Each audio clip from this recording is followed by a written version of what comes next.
শার্শায় চাঞ্চল্যকর ইকরামুল হত্যায় অভিযুক্ত মুন্নির সাথে প্রেম ছিল এসআই সবুজের। মুন্নির তৃতীয় স্বামী ফরহাদ ও মুন্নির গোটা পরিবার মিলে খুন করে মাটি চাপা দেয় ইকরামুলকে। লাশ ঢালাই দেওয়ার সিমেন্ট কিনে দেয় মুন্নির মা। এসব অভিযোগ করছে ভুক্তভোগী ইকরামুলের পরিবার। জানালো হত্যা মামলায় ধামাচাপা দেওয়ার আশঙ্কাও। বিস্তারিত দেখুন যশোর থেকে ফিরে এসে শফিক শাহিনের প্রতিবেদনে। নিখোঁজের ৩৫ দিন পর মিলল লাশ। কোনো জঙ্গল বা নদী থেকে নয়, উদ্ধার করা হলো স্ত্রীর বাড়ির গোয়াল ঘরের মেঝের নিচ থেকে। অভিযোগ, হত্যার পর লাশ পুঁতে তার উপর ঢেলে দেওয়া হয়েছিল সিমেন্ট। আর এই ঘটনার পর থেকেই শার্শা জুড়ে আলোচনার কেন্দ্রে মুন্নি আক্তার, তার মা এবং শার্শা থানার এসআই সবুজ। যশোরের শার্শা উপজেলার দক্ষিণ বারোপোতা গ্রামের ইকরামুল কবির গত ৮ এপ্রিল রাতে নিখোঁজ হন। পরিবারের অভিযোগ, ওই রাতে তিনি সেতাই গ্রামে বোনের বাড়ি থেকে বের হওয়ার পাওনা টাকা আনতে স্ত্রী মুন্নি আক্তারের সঙ্গে দেখা করতে যান। এরপর থেকেই তার আর কোনো খোঁজ মেলেনি। আমার ছেলে আমার বড় মেয়ের বাড়ি এসে শুয়েছিল, সে কিন্তু আমার গ্রামে শাহাদত ফকির উড়ির ছেলে রাত 11টার সময় এসে লোকজন নিয়ে উঠিয়ে নিয়ে গেছে, যোগাযোগ করে উঠিয়ে নিয়ে গিয়ে ওই মুন্নির হাতে তুলে দিয়েছে। দিয়ে এবার ওই মুন্নি আমার ছেলের ক্ষতি করে খাই করে এবার দিনের খোলে 4 বার 5 বার করে যায় যে টাকা দিতে হবে, টাকা দিতে হবে, টাকা দাও, 13 লাখ টাকা দাও, 30 লাখ টাকা দাও, 20 লাখ টাকা দাও। টাকা দেয়নি। আমি বললাম আমার ছেলে পাশে বসে থাকবে, যদি 50 লাখ টাকা পাও আর কেউ যদি পায় তো আমি তার দিতে রাজি আছি। তা আমার ছেলে কথা না বলে দিলে আর আমার ছেলের সামনে না আসলে আমি 1 টাকাও দেবো না। তা আমার কাছে একটাই দাবি, বাপ সুস্থ হলে আমি বিচারটা চাই। পরিবার জানায়, নিখোঁজ হওয়ার পরপর অজ্ঞাত নাম্বার থেকে ফোন করে মুক্তিপণ দাবি করা হয়।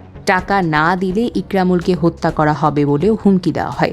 বিষয়টি নিয়ে পরিবার একাধিকবার শার্শা থানায় গেলেও কাঙ্ক্ষিত সহযোগিতা পাননি বলে অভিযোগ করেন তারা। থানায় গিয়ে কেস করলাম, কেস করার পরে ওই ডিডি না কি বলে না, যাতে কেস হবে না ওই সেই কাজ করলি। এবার মুন্নি আবার সেই থানায় যায়, গেলি মানে ওরা আমাদের পাস ছাড়ছে না। আচ্ছা, এই মুন্নির সাথে থানার কার সম্পর্ক ভালো ছিল? ওই সবুজ দারোগার সাথে। ইকরামুলের বাবা আব্দুর রশিদ দাবি করেন, বারবার থানায় গিয়েও মামলা গ্রহণে গড়িমসি করা হয়। পরে বাধ্য হয়ে আদালতের শরণাপন্ন হন তিনি। আদালতের নির্দেশে মামলা রুজু হওয়ার পরই তদন্তে গতি ফিরে আসে। তদন্তে প্রথমে আটক করা হয় মুন্নির আরেক স্বামী আল ফরহাদকে। আর দেওয়া তথ্যের ভিত্তিতে একে একে আটক করা হয় মুন্নি আক্তার, তার বাবা ফজলু মোড়ল এবং সহযোগী কাকলি খাতুন সহ কয়েকজনকে। এরপর তাদের জিজ্ঞাসাবাদের ভিত্তিতে বের হয়ে আসে চাঞ্চল্যকর সব তথ্য। পুলিশের অভিযান চলাকালে মুন্নিদের বাড়ির গোয়াল ঘরের পাকা মেঝে খুঁড়ে উদ্ধার করা হয় ইকরামুল কবিরের অর্ধগলিত মরদেহ। মুন্নি এবং ফরহাদ, মুন্নির স্বামী ফরহাদকে আমরা আটক করার পরে ক্যাম্পে এনে জিজ্ঞাসাবাদ করাকালীন ফরহাদ স্বীকার করে যে তাকে হত্যা করা হয়েছে এবং তার গোয়ালের ভিতর তার লাশ পুঁতে রাখা হয়েছে।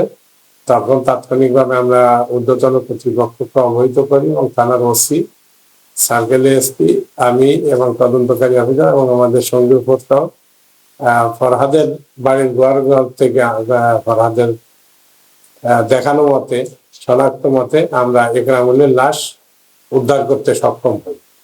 দীর্ঘদিন মাটির নিচে চাপা থাকায় মরদেহের অবস্থা ভয়াবহভাবে নষ্ট হয়ে গিয়েছিল বলে জানা গেছে। এই জায়গায় আছে লাশটা, পাকা জায়গা কি লাশ থাকে, আছে এই জায়গায় খোলেন, তেমন খুললো, খুলে দেখে যে অবস্থা কি, খুঁটি একটা পা বেরোলো, একটা পা বেরোলো। পাটা বেরোনোর পরে তখন ওনার পা ধরে মানে দড়াবিন্দে টানছিল, দেখা যাচ্ছে খুলে দেওয়ার একটা ভয় আছে, তাকে পরিষ্কার করে খুঁড়ে ওখান থেকে বের করে নিলে, নিয়ে তখন ওখানে ফাঁকায় নিয়ে গেল। স্থানীয়দের দাবি, হত্যার পর মরদেহ গোপন করতে পরিকল্পিতভাবে মেঝের নিচে পুঁতে রাখা হয় এবং তার উপর নতুন করে সিমেন্টের প্রলেপ দেওয়া হয়। এমনকি হত্যার আগেই সিমেন্ট কিনে দেওয়া হয়েছিল বলেও এলাকায় আলোচনা রয়েছে, যা এখন যেন নতুন করে তদন্তের আওতায় রয়েছে। ওর মেরেছে এইরকম মানে ভূমির কি বলি নাকি খাইয়েছে, খাওয়ালি তার এইভাবে দিয়েছে, গলায় ফাঁসি দিয়ে গেলাম। ওই সবুজ দারোগার কাছে আছে সব। টাকা টাকা না পাওয়ার পরে শেষের দিকে বাড়ছে এখানে না, মেরেছে আগে, বাপ আগেই মেরে আগে মেরেছে, নামাতলা দিয়ে রাখছে। হ্যাঁ, 15 বস্তা সিমেন্ট কিনে নিয়ে গেছে এই সাথে বাজারতে। কে কিনে নিয়ে গেছে? আর আসামির মা নিয়ে গেছে সেই সিমেন্ট দুপুর বেলা। নিজে ছেলে নিয়ে, তাহলে তো মেয়ের মাও দোষী হওয়ার কথা, হ্যাঁ মেয়ের মা আসামি দুইশো হওয়ার কথা। আপনার হ্যাঁ। মেয়ের মাকে আসামি করেন নাই? হ্যাঁ করিলাম, তাও ধরছে না। আমরা বললাম ধরে নাই? না, সরকারকে দেয় আমার এই বিচারটা সুষ্ঠুভাবে করিয়ে দেবে। আমরা ফাঁসি চাচ্ছি খালি, আমার যেরকম কোল খালি করেছে ওদের এরকম কোল খালি হোক। এদিকে সবচেয়ে আলোচিত বিষয় হয়ে দাঁড়িয়েছে শার্শা থানার এসআই সবুজকে ঘিরে ওঠা অভিযোগ। নিহতের পরিবার ও স্থানীয়দের একাংশ দাবি করছেন মুন্নি আক্তারের সঙ্গে ওই পুলিশ কর্মকর্তার ঘনিষ্ঠ প্রেমের সম্পর্ক ছিল। তাদের অভিযোগ, সেই সম্পর্কের কারণে শুরুতে বিষয়টি গুরুত্ব পায়নি এবং তদন্ত ও মামলা গ্রহণেও বিলম্ব হয়েছে। সেখানে সৌদারের কাছে যখন কেস লিখলাম, কেস লেখার পরে আমাদেরটা গুরুত্ব দিলে না, আর ওই মুন্নিকে ওজরা গুরুত্ব দিলে যে আমার স্বামী সেখানে অপহরণ হয়ে গেছে, হারাই গেছে, এটা ওর গুরুত্ব হইলে সেখানে সৌদার তার মানে মুন্নি নিজে অপহরণ করে নিজেই আবার হ্যাঁ। এবারে সবুজার আমার বলছে, এবার আবার আমরা গেছি গিলে বলছে কি তোমার ভাই রয়েছে রংপুর রয়েছে, ওই দিনাজপুর রয়েছে, গাড়ি চালাচ্ছে। তা আমি বলছে আপনি কিভাবে জানলেন যে গাড়ি চালাচ্ছে? তা বলছে আমরা লোকেশন করে পাইছি, মোবাইলই আছে, লোকেশন পাইছি, ওখানে রয়েছে।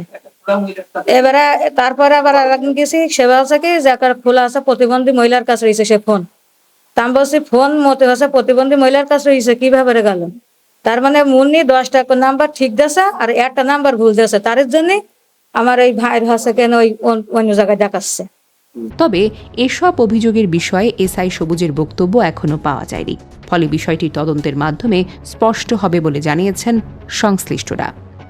এ ঘটনায় এলাকায় তীব্র ক্ষোভ ও চাঞ্চল্য তৈরি হয়েছে। স্থানীয়রা বলছেন, একজন মানুষ নিখোঁজ থাকার পর এতদিন কোনো অগ্রগতি না থাকলেও আদালতের নির্দেশের পরই পুরো ঘটনার রহস্য উন্মোচন হওয়ায় নানা প্রশ্ন তৈরি হয়েছে। সবার এখন একটাই প্রশ্ন, ইকরামুলকে কেন বা কারা হত্যা করলো, আর এর পেছনে কি সত্যি কোনো প্রভাবশালী যোগসূত্র ছিল কিনা, সেই সকল প্রশ্নের উত্তর মিলবে তদন্ত শেষে। ডেস্ক নিউজ, অগ্রযাত্রা প্রতিদিন।